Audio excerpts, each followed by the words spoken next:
Ce fut une matinée froide, venteuse et grise dans la ville de Lisbonne, Portugal. Le ciel était chargé de nuages lourds, et le vent froid soufflait fort dans les rues étroites et anciennes de ce quartier traditionnel.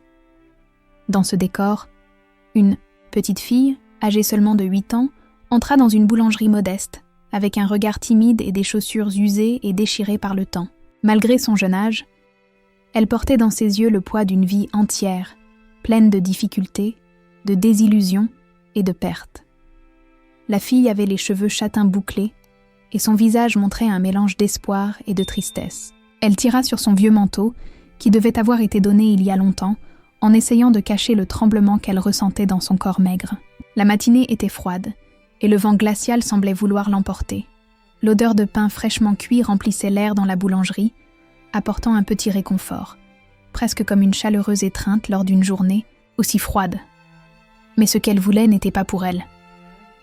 Elle fit quelques pas hésitants, comme si elle entrait dans un monde qu'elle ne connaissait pas, et s'approcha du comptoir. Elle se mit sur la pointe des pieds pour parler à quelqu'un.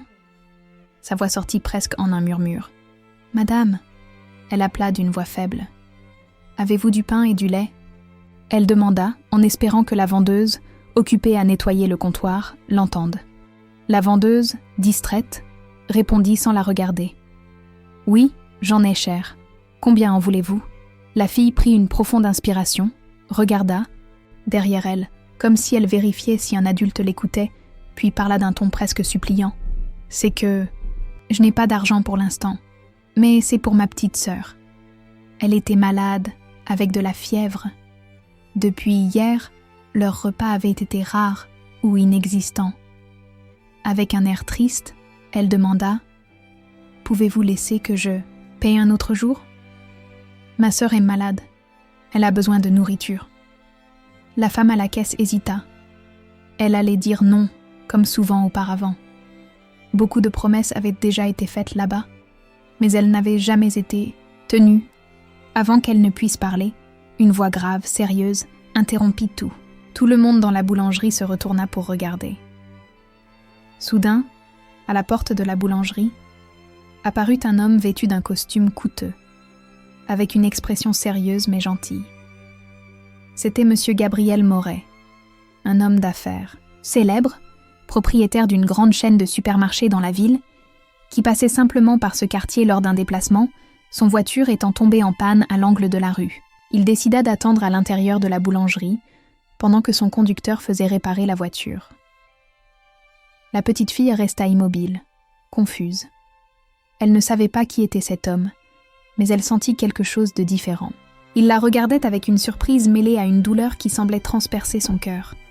« Je paye », dit Gabriel d'une voix ferme en s'approchant d'elle. « Pas seulement pour le pain et le lait. Choisissez autre chose. Des fruits, du jus, tout ce dont votre sœur a besoin. » La fille resta sans voix, presque sans respirer. La vendeuse aussi, surpris, ne sachant pas quoi faire. Gabriel se retourna, prit un grand sac et commença à le remplir de nourriture et d'autres produits. « Comment tu t'appelles » demanda-t-il, en se baissant pour être à sa hauteur. « Anna » répondit-elle d'une voix faible, presque en tremblant. « Et où est ta sœur » Il voulut savoir, avec un regard attentif. « Elle est à la maison, malade, avec de la fièvre » elle expliqua. « Notre mère est partie tôt ce matin chercher du travail. Nous sommes seuls et la nourriture est finie depuis hier. » Gabriel resta là, pensif pendant un instant, avant de parler à nouveau. « Dès que votre voiture sera prête, je peux vous emmener chez vous. » Anna hésita, effrayée par la gentillesse de cet étranger. Mais d'une certaine manière, elle sentit qu'elle pouvait lui faire confiance. Alors, elle acquiesça légèrement de la tête. À ce moment-là, Gabriel ressentait quelque chose d'ancien en lui. Peut-être un souvenir d'un temps où lui aussi avait traversé des moments difficiles dans son enfance, enfouis dans sa mémoire. Avant qu'il ne parte, il acheta un gâteau au chocolat chaud pour Anna, qui le regarda avec surprise, avec un léger sourire. La maison de Anna était une petite cabane en bois, perchée au sommet d'une petite colline, dans un vieux quartier, pauvre de la ville, pleine de fuites d'eau, avec un toit qui goûtait et une odeur de moisi très forte. À l'intérieur, la petite Isabella, la plus jeune, était allongée sur un matelas fin, transpirant froid avec la fièvre. Il était difficile d'imaginer que cette scène puisse être aussi triste et si fréquente dans ce quartier. Gabriel entra doucement, comme s'il visitait une partie de son passé caché. C'était comme s'il se retrouvait face à un souvenir qu'il avait essayé d'effacer depuis des années. Une enfance difficile, où l'espoir semblait plus dur à entretenir que le froid ou la faim. Anna s'occupait de sa sœur avec le peu qu'elle possédait. La mère, Amélie, arriva quelques minutes plus tard, les yeux pleins d'inquiétude et de peur. « Qui est cet homme ?» elle demanda, protégeant ses filles avec son corps. « Je m'appelle Gabriel », répondit-il calmement. « J'ai vu votre fille demander du crédit et je suis venue aider. » Amélie le regarda, gênée, et abaissa les yeux. « Je n'aurais jamais pensé que cela arriverait, » dit-elle à voix basse. « Je suis sans emploi. Je n'ai rien à donner à mes filles. » Gabriel lui pria de s'asseoir et d'écouter, pendant qu'elle racontait ses difficultés, ce qui lui était arrivé jusqu'à ce moment. Elle raconta tout.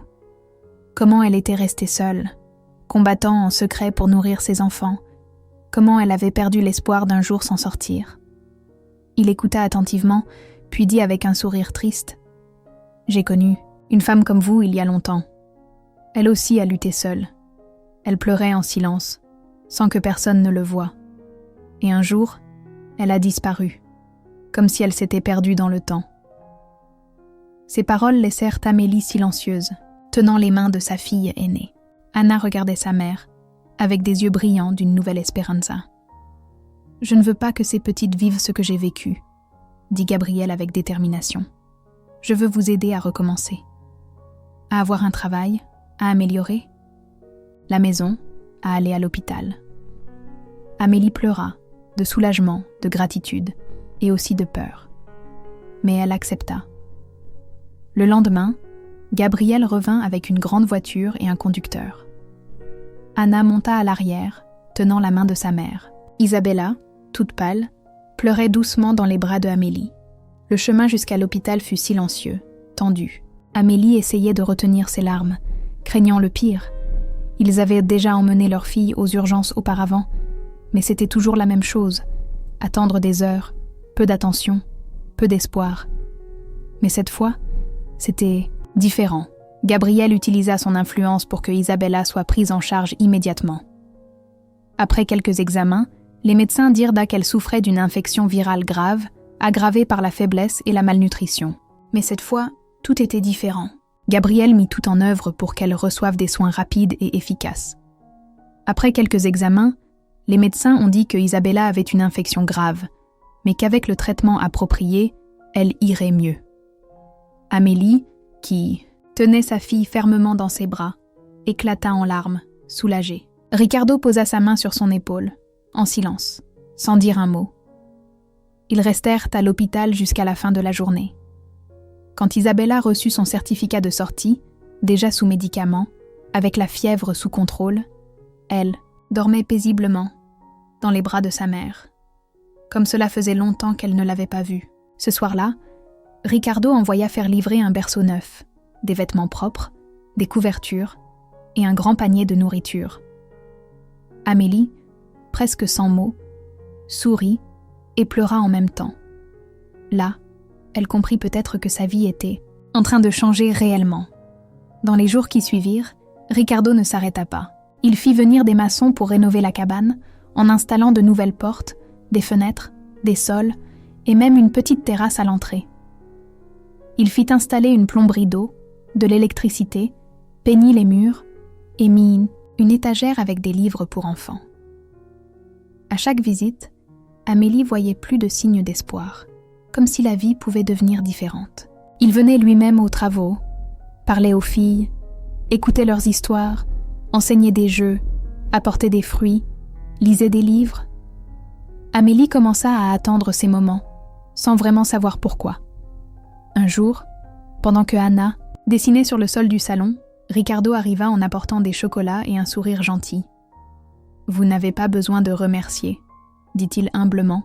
« Je voulais simplement aider. » Tu n'as pas besoin de faire tout ça, répondit Amélie, avec un sourire timide. Je l'ai fait parce que vous le méritez. Et si vous voulez vraiment me remercier, acceptez de dîner avec moi ce soir, demanda-t-il, avec un regard sincèrement intéressé. Elle fut surprise, hésita un instant, puis sourit timidement. D'accord, le restaurant était simple, pour qu'elle se sente à l'aise. Et ainsi, une soirée spéciale vit le jour. Amélie raconta son histoire, si difficile qu'il était presque impossible à imaginer. Comment elle avait été abandonnée, comment elle vendait des douceurs, dans la rue, comment elle se cachait de la faim, du froid, de la tristesse. Ricardo écouta en silence, avec des yeux mouillés. Quand elle eut fini, il prit sa main avec tendresse. « Tu es plus forte que tu ne le crois, » dit-il. Plus que je ne l'ai jamais connue, elle se sentit enfin vue, vraiment, la première fois de sa vie. Avec le temps, Amélie commença à travailler dans la chaîne de supermarchés de Ricardo. Son dévouement et son intelligence lui valurent de progresser, gagnant respect, amitié et confiance. Aujourd'hui, elle présentait des rapports, participait à des réunions, aidait à organiser des événements sociaux. Et peu à peu, cette femme qui, avant, avait peur de demander de la nourriture, qui demandait à crédit avec les yeux baissés, devint une femme forte, pleine d'espoir renouvelé. Ricardo ressentait aussi quelque chose de différent pour elle, une grande affection, une complicité. Et un matin de samedi, alors que Anna jouait dans la cour avec Isabella, il se tourna vers elle et dit « Je sais que ta vie n'a jamais été facile, et peut-être que tu as peur de penser que tout cela n'est qu'un rêve. Mais je ne veux pas que ce soit un rêve, poursuivit Ricardo. Je veux que tu vives avec moi. » Elle fut surprise, choquée. « Ricardo » commença-t-elle. Mais il prit ses mains, la regardant dans les yeux. « Je suis amoureux de toi, de qui tu es, de ta force et de tes filles. J'aimerais que tu sois ma femme, » dit-il sincèrement. Amélie pleura, mais cette fois, de joie. C'était un cri d'espoir, de renouveau, de recommencement. Et ainsi, quelques mois plus tard, lors d'une journée remplie de bonheur et de fleurs, ils organisèrent une cérémonie simple, dans le même jardin où tout avait commencé. Une cérémonie avec de la musique, des rires et des pétales de fleurs. Amélie, en robe simple, marcha vers Ricardo, qui l'attendait avec un sourire. Anna fut demoiselle d'honneur, Isabella lança des pétales, et tous célébrèrent un amour, né dans la tristesse, mais devenu synonyme d'espoir. Là, devant tout le monde, Ricardo dit, les yeux embués, « Tu m'as sauvée, Amélie, et je pensais que c'était moi qui te sauvais. Mais en fait, c'était moi qui étais en train d'être guérie. » Les gens applaudissaient, certains pleuraient, même les voisins, qui avaient assisté à toute la transformation de cette histoire, se sentirent partie intégrante, car ils savaient ce que cela représentait.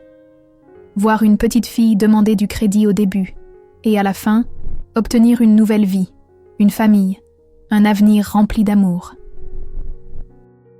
Si vous croyez qu'un acte de bonté peut tout changer, partagez cette histoire, likez, laissez un commentaire. Parce que chaque cœur mérite une nouvelle chance, un nouveau départ, à la prochaine histoire.